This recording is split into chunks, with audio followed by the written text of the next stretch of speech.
안녕하세요. 리히트 책방의 리히트입니다. 오늘은 이건 도대체 무슨 의미지? 세 번째입니다. 이건 도대체 무슨 의미지? 세 번째에서는 밀란 쿤데라가 참을 수 없는 존재의 가벼움에서 말하고 있는 키치입니다. 제가 참을 수 없는 존재의 가벼움 리뷰 영상을 많이 찾아봤는데요. 키치에 대한 설명이 많이 없더라고요. 근데 왜 키치가 중요하냐? 고 묻는 분들도 있을 것 같은데요. 밀란 쿤데라는 이 대장정이 소설이 아니라 키치에 대한 에세이라고 말했습니다. 그리고 이 대장정이라는 곳에서 1부에서 5부까지의 모든 내용이 정리되고 요약됩니다. 그러니까 간단히 말해서 키치에 대한 이해가 없다면 이 참을 수 없는 존재의 가벼움을 아무리 읽어도 무슨 내용인지 알 수가 없다는 거죠. 저는 이 책을 2년 전에 처음 읽었고요. 지금까지 총 18번 이상을 읽으면서 느낀 건 키치에 대한 내용은 몇 번 읽은 걸로는 절대로 보일 수가 없다는 거였어요. 저도 한 8번 읽었을 때 키치에 대한 내용이 보이기 시작했고 이 책 전체가 키치로 설명될 수 있다는 걸 깨달았거든요. 자, 그러면 참종가에 나오는 키치에 대한 밀란 쿤데라의 설명, 키치가 뭔지 지금 바로 알아보겠습니다. 이 키치는 19세기 중엽에 생겨나 그 이후 다른 모든 언어에 퍼졌던 독일어 단어입니다. 현대에는 키치라는 단어를 저속한 작품, 예술적 가치가 떨어지는 작품이라고 단어를 쓰는데요. 밀란 쿤데라는 이러한 언어 사용이 이 키치라는 단어가 가지고 있었던 형이상학적 가치를 지웠다고 말합니다. 이 단어에 담긴 형이상학적 가치는 무엇이었을까요? 이 참을 수 없는 존재의 가벼움 6부, 대장정이 2차 세계대전 당시 영국군 장교와 같은 수용소에 수감된 스탈린의 아들 야코프가 똥 때문에 수용소를 둘러싼 고압 철조망으로 달려갔고 거기에서 숨을 거둔 이야기로 시작하는 건 우연이 아닙니다. 왜냐하면 밀란 쿤데라는 키치를 똥에 대한 절대적 부정이라고 말하기 때문인데요. 그래서 키치는 인간 존재가 지닌 것 중 본질적으로 수락할 수 없는 모든 것을 배제합니다. 간단하게 이렇게 말하면 될 것 같습니다. 키치는 가벼움에 대한 절대적 부정이라고요. 그 당시 스탈린은 신이었잖아요. 스탈린은 신이었으니 그의 아들은 신의 아들이겠죠. 신의 아들인 야코프가 똥 때문에 비난을 받았고 그 때문에 그가 고압 철조망에 몸을 던졌다는 것은 쿤데라에게는 키치로서 잘 설명됩니다. 신과 똥의 간격이 급속도로 줄어들 때 인간은 현기증을 느낀다는 것. 신이라는 무거움이 똥이라는 가벼움과 뒤섞일 때 스탈린의 아들은 의미가 사라진 세계의 무한한 가벼움 때문에 한심하게 치솟은 천칭 접시 위에 자기 몸을 올려놓은 겁니다. 그래서 밀란 쿤데라는 스탈린의 아들의 죽음은 전쟁이라는 광범위한 바보짓 중 유일한 형이상학적 죽음이라고 말하죠. 스탈린의 아들 야코프는 자신의 몸을 고압 철조망 위로 올려놓음으로써 가벼움을 부정한 겁니다. 이것이 밀란 쿤데라가 키치를 똥에 대한 절대적 부정이라고 말한 의미이죠. 키치는 아까 말했듯이 인간이 지닌 것 중에 본질적으로 수락할 수 없는 모든 것을 배제합니다. 그래서 키치를 똥에 대한 절대적 부정이라고 표현할 수 있다고 말했죠. 또 다르게 표현할 수 있습니다. 똥에 대한 부정이니까 그 반대의 것은 절대적으로 긍정하는 거죠. 아름다운 것에 대한 절대적 긍정. 사실 똥에 대한 부정과 아름다운 것에 대한 절대적 긍정은 같은 말입니다. 키치는 똥을 부정하고 아름다운 것을 긍정합니다. 밀란 쿤데라가 참종가 6부 대장정에서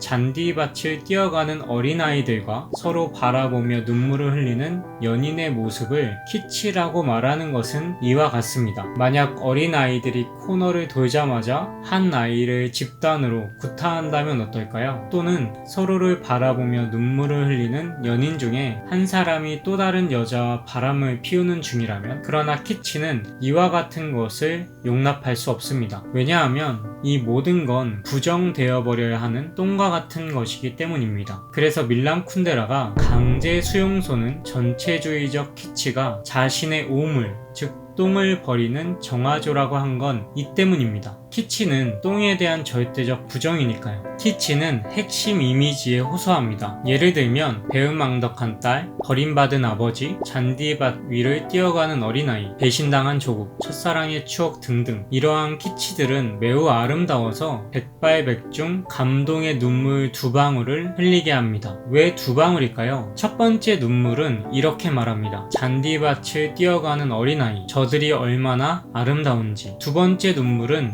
잔디밭을 뛰어가는 어린아이를 보고 모든 인류와 더불어 감동하는 것이 얼마나 아름다운가. 밀란 쿤데라는 키치가 키치다워지는 건 바로 이 두 번째 눈물에 의해서라고 말합니다. 그러니까 쉽게 말해서 이 책 정말 재미있어 하고 생각하는 게 아니라 이 책을 읽는 나는 얼마나 멋있는가 라고 생각하는 것이 키치라는 겁니다. 이 책에 나오는 사비나는 끊임없이 키치와 투쟁합니다. 정치단체가 독일에서 그녀의 전시회를 열어주었을 때 그들은 사비나를 자유를 위해 투쟁하는 화가로 소개합니다. 그러나 사비나는 그것조차 키치라고 간주합니다. 그래서 사비나는 외칩니다. 나의 적은 공산주의가 아니라 키치예요. 그러나 인간이 키치에서 자유로울 수 있을까요? 그렇게 키치의 적대적이었던 사비나조차 자신의 마음속에 아름다운 핵심적 이미지가 뿌리 내리고 있다는 걸 느낍니다. 사비나는 뉴욕에서 만난 한 노부부에게서 이러한 감동을 느끼는데요. 키치가 주는 감동,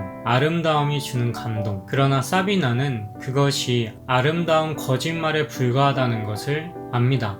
키치가 이렇게 거짓말로 인식되는 순간 비키치가 됩니다. 이러한 키치는 감동적인 것이 됩니다. 권위를 상실한 키치는 석양으로 오렌지빛을 띤 구름과 같이 모든 것을 향수의 매력으로 빛냅니다. 단두대조차도요. 우리가 아무리 키치를 경멸해도 키치는 인간 조건의 한 부분이기 때문이죠. 많은 분들이 이 책을 리뷰할 때 인간은 역시 가볍다 또는 무겁다로 설명하지만 쿤데라는 정확한 어조로 이렇게 말합니다. 키치란 존재와 망각 사이에 있는 환승력이다. 인간이 살아있는 한 키치적일 수밖에 없습니다. 다시 말해서 인간이 살아있는 한 무거움을, 의미를 추구할 수밖에 없습니다. 그러나 인간은 죽기 직전에 키치, 즉 무거움, 의미에서 벗어납니다. 사비나, 프란츠, 토마시와 테레자가 그랬듯이요. 토마시의 말이 이를 증명합니다. 테레자, 의무란 건 없어. 그러나 사람들은 그들이 키치적이지 않게 죽은 이후에 그들의 묘비명을 통해 하나의 키치로 환원시킵니다. 그렇기에 쿤데라는 키치란 존재와 망각 사이에 있는 환승력이다라고 말했던 겁니다. 토마시는 키치에서 벗어났지만 결국 하나의 묘비명을 통해 키치로 돌아왔습니다. 프란츠 역시 마찬가지고요. 이 두 명이 세상에서 완전히 잊힐 때까지, 즉 망각될 때까지 키치로 남아있겠죠. 저는 이 조중걸 교수님이 쓰신 키치 달콤한 독약이라는 책을 재미있게 읽은 적이 있습니다. 근데 제가 놀랐던 건 여기에 나온 많은 사유가 밀란 쿤데라의 참을 수 없는 존재의 가벼움으로부터 왔다는 건 이 두 책을 정말 꼼꼼하게 읽어본 사람만이 느낄 수 있습니다. 그만큼 키치에 관한 밀란 쿤데라의 분석이 아주 뛰어나다는 걸 알 수 있죠. 밀란 쿤데라가 말했던 것처럼 인간은 누구나 의미를 찾습니다. 정말로 무의미를 간직한 채 살아갈 수 있는 사람은 없는 것 같아요. 끊임없이 어떤 것을 통해서 의미를 추구하고 무거움을 원하죠. 아무것도 아닌 일화를 현악 4중주로 승화시킨 베토벤처럼요.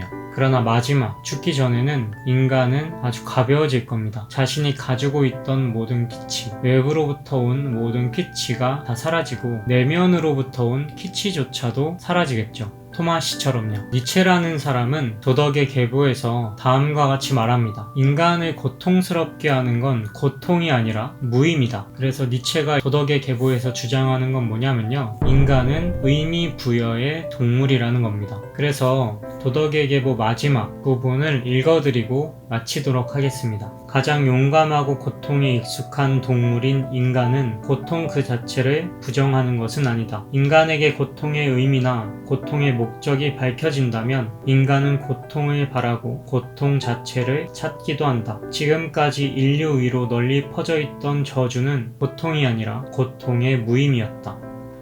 영상이 도움이 되셨다면 구독과 좋아요를 눌러주세요. 시청해주셔서 감사합니다.